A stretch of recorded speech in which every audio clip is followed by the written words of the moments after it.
Mukherjee, what do you make of these the Trump tariff announcements? What is the road ahead? Of course, we did hear from the Commerce Minister earlier today in Parliament, who said that they are studying the implications and every step will be taken to protect our national interest. They've also added that we would respond to the Americans at the negotiations. This is an appropriate comment coming from the land of Chanakya, which clearly the United States is not. Let me add that apart from what Dr. Kohli said, and I completely agree with him, there have been further announcements coming in. Apart from after the one about India being a dead economy like Russia, then there was another comment about how we are a member of BRICS, which is hostile to US. Then there was a further comment commending Pakistan, talking about its huge oil resources and inviting India to buy oil from Pakistan, which was followed 15 minutes later by a furious response by the Baluchistan Liberation Army, which told President Trump that the oil resources are not in Pakistan, Punjab, which is Pakistan, but in Baluchistan, which is an independent country under illegal occupation. Please don't think that you will ever be allowed to touch Baluchistan's oil resources. Under those circumstances, I would have three comments to make. First of all, I agree with Dr. Kohli that we don't have anything to fear. We are the world's fourth largest growing economy. Secondly, we are a country that have gone through 188 years of colonial rule. We are a civilization that goes back millennia.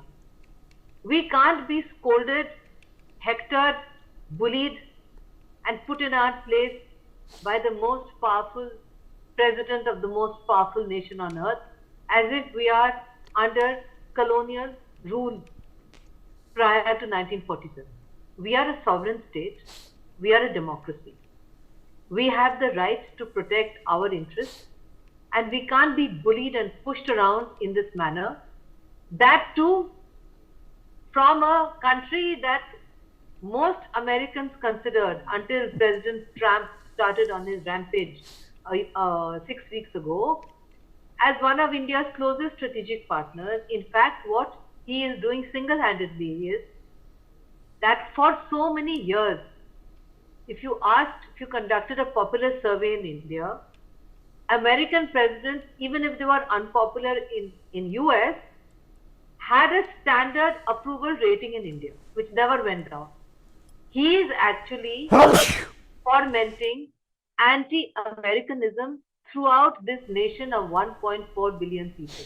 He is doing irreparable damage to a strategic partnership that has been carefully built by both countries over the decades, where we had thought, India, that America looked upon us as a democratic and strategic pivot in this most important region, as an oasis of stability that would help through Quad to ensure rule-based order in Indo-Pacific.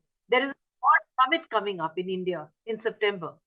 Does President Trump intend to come for it? Or is he going to send Vance, who it is rumored now is out of favor? Or is he not going to come at all? Or is he going to first go to Pakistan and check Baluchistan's petrol resources before making a 12-hour stop to India, scold us, and then go back? What are his plans? How is he going to handle the Quad summit in September? These are all issues that he must carefully think of. And if he is under the erroneous impression that we are going to go crawling to him, tie his shoelaces, offer him a Nobel Peace Prize, he is very sadly mistaken.